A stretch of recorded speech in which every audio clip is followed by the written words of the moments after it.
Es increíble que hayan ensayado la vía de Marx fácil 60, 70 países, algunos durante 80 años como la URSS, y que a todos les haya ido no mal lo siguiente. Y sin embargo, ahí están. Es que es una religión, es la religión del no ser. O sea, la religión de que parece que hay sustancia, parece que hay naturaleza. Grave error. No hay nada, es la nada lo que reina. Y dentro de esto, pues si conseguimos robar y matarlo bastante, a lo mejor aparece algo.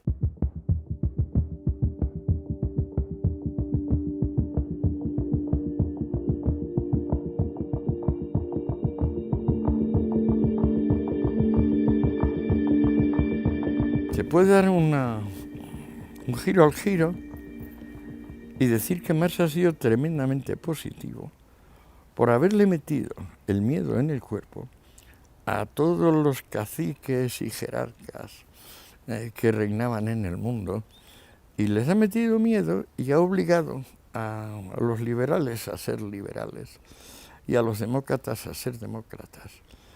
Y que en ese sentido su más grande contribución a la historia universal es obligar a las democracias liberales a ser democracias liberales, realmente. Y digamos, dar patadas en el culo a gente como Somoza, Batista, etcétera, etcétera. Otra cosa que, por supuesto, estaba mucho mejor en Cuba con Batista que con la dinastía Castro, pero tampoco está bien Batista o Somoza, que se vayan. El concepto eje del pensamiento de Marx es clase social. Pero tiene tal mala fe que no llama clase social a la clase social. Lo que él llama clase social son castas. Y es lo que acaba de desaparecer desde el Renacimiento. Es decir, en vez de haber la inmovilidad de la cuna, donde tú si nacías villano, te morías villano, y si nacías noble, morías noble, eso fue sustituido por la sociedad comercial. O sea, la obra de la burguesía fue crear clases sociales móviles, donde la suerte y el mérito influyen. Porque naturalmente en las castas olvídate de la suerte y olvídate del mérito. Pues bueno, la inaudita cara dura de este hombre es hablar de que, enunciar que el progreso es algo realizado a través de una lucha de clases, cuando él no está hablando de clases, está hablando de castas.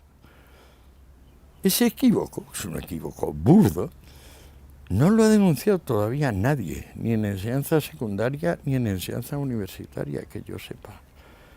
Pero es tan burdo y grosero que le obliga a escribir alguna vez en su vida sobre qué es una clase social.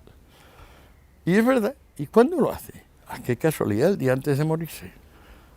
¿Y qué notas toma? En un cuadernito nuevo que disponemos, toma como 15 líneas, donde ya para troncharnos más, lo que dice es que si se considera que el origen de la clase social es la forma de ingreso, no podemos mantenerlo, porque en realidad hay tantas formas de ingreso que son una miríada, dice. Bueno, esas 15 líneas, como no sabe qué hacer con ellas Engels, las mete como capítulo 52 del volumen 3 del Capital. Estas 15 líneas, donde Marx se desdice de que hubiera dos grandes clases, la burguesía y el proletariado, diciendo que son una miríada por la fuente de ingresos, esto que te digo es todo lo que ha dicho Karl Marx sobre las clases sociales. Pero el segundo concepto es la plusvalía, es decir, que se puede cuantificar la proporción que el interés del dinero a través de préstamos y la participación del empresario supone de robo de trabajo. Ya Bernstein, que era el secretario de Engels, le dijo a Engels, poco después de morir Marx, esto no es cuantificable ni es siquiera un concepto. Esto no existe. O sea, Marx lo ha intentado poner en el tomo 1 dentro de la álgebra del capital, que se llama, Lo ha intentado cuantificar de manera que se puede dividir, restar, multiplicar, pero no es cierto, porque no se puede cuantificar en ningún caso. Y tampoco se ha podido cuantificar desde el 67, si no recuerdo mal, que se publicó El Capital, 1867, hasta el día de hoy. Es decir, es un pseudoconcepto, no existe. La proporción que según Marx le quita el capital al obrero no es un número. No es un número, es decir, no tiene perfiles cuantitativos. No lo vas a encontrar ni en Marx ni en ningún otro. Es gracioso. Es francamente gracioso. Y esto es lo científico de Karl Marx. Marx es un impostor completo, en todos los casos. Y ¿Viviendo en Londres? un farsante, un hombre que ha vivido siempre de los demás. Un hombre que vivía del sablazo. Por ejemplo, con el gran poeta Heine, que era un hombre de posición económica bastante buena, vivió prácticamente en París de lo que le quedaba de la dote de la mujer y luego de los sablazos a Heine. Heine fue el que pagó junto con Lassalle, el creador de la UGT alemana y del SPD, esos son los que pagaron la mudanza de Marx a Londres. Luego le volvió a caer a Marx un buen bocado de dinero porque consiguieron sablear al tío carnal de su mujer, que era ni más ni menos que el señor Philips, el fundador de la Philips, o sea que no son bromas. Pero se metió en una disparatada historia de comprar, no sé, 400 o 700 fusiles, algún cañón y la munición correspondiente, y con eso ya se acabó todo. Pero esto lo sabemos a ciencia cierta, por una carta de su pobre mujer, Jenny von Westphalen. Y le dice, el pobre Karl se limitó a comprar unos fusiles para la insurgencia belga, que luego no acabó de producirse la insurgencia belga. Pero es gracioso que ella dice, mi marido siempre ha estado muy desamparado.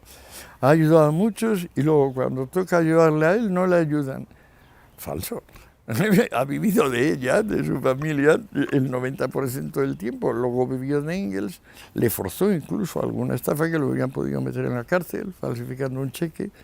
Y luego, fundamentalmente, su amigo Lupus, que tenía una academia de lenguas, había nacido siervo de la gleba en Silesia, el amigo Wolf, a quien se dedica El Capital. El Capital está dedicado a Wolf, el proletario auténtico y tal, que le dejó, yo no sé si 10.000 libras, que era un capitalón de aquella época. ¿Por qué? Porque el pobre Wolf, aparte de ser revolucionario como Marx, se rompió el espinazo trabajando y con una frugalidad de la que nunca dio muestras Marx. Ten en cuenta que Marx tenía profesores particulares de italiano, de canto, de piano para las niñas. Nada, es la amistad más noble y más devota que yo recuerde, porque además es que Engels se lo escribe todo. O sea, se lo escribe manualmente porque la letra de Marx es incomprensible y se lo escribe porque Marx no puede escribir conservando el hilo. O sea, Marx empieza una frase y luego tiene que meter una puya a alguien y luego otra puya al otro, luego una broma así como muy culta y luego se le va el hilo. El que no solo hace la escritura, sino que le pone orden, es Engels, y llega a aquel extremo patético de tener que componerse el volumen 2 del Capital, porque Marx ha decidido no continuar con la obra. Mucho odio hay. Aunque Engels quemó 1 millar de cartas entre ellos, no quemó 2 o 3 donde él pone su corazón en que Alemania invada Rusia y acabe con Rusia, porque le parece que Rusia, el pueblo eslavo, es una mancha, un estigma en la condición humana y que lo mejor que puede hacer es desaparecer. Pues mira luego Lenin. No, o sea, no, pero sí todo es disparatado. El propio Marx, cuando ve que la gente empieza a hacer caso de los disparates con los que empieza El Capital, aquella definición de la mercancía, diciendo que ¿qué es esto? ¿De que va a haber valor de cambio? No, solo puede haber valor de uso. En Rusia es el único lugar donde ese despropósito tiene algún tipo de lector. Y entonces, claro, ante eso cambia Marx y se pone a estudiar ruso. Y como era un eminente políglota, yo creo que en 3 o 4 meses es capaz de leer ruso, Marx. Y cambia de idea y empieza a pensar que no, que el MIR, la comunidad esta de aldea de propiedad, que sí, que puede ser el protocomunismo y que entonces en Rusia no hace falta revolución industrial, pues como ya tienen la unidad esta de propiedad que es el MIR, que entonces pues que están mucho más adelantados que nadie en el camino revolucionario. Tenía una mala sangre que hacía que le surgieran forúnculos de cabezas múltiples. Es muy graciosa aquella carta donde le dice a Engels que se ha estallado un furúnculo y ha saltado el pus hasta el espejo y dice: así pagará la burguesía hasta el final de sus días mis furúnculos, dice textual. Tenía muy mala naturaleza. Enzensberger, en un libro de 1000 páginas, sin duda ayudado por varios chicos que hicieron el trabajo de negros duro, repasó la enorme correspondencia de Marx y Engels con otras personas y descubrió que, claro, solo 2 amigos del centenario y pico de Marx no reciben feroces insultos. Feroces. Uno es la esposa de un amigo, que me parece que le dice, es una dama gentil, se queda con eso. Y el otro es me parece que es un anarquista italiano, al que le dice, muchacho valiente.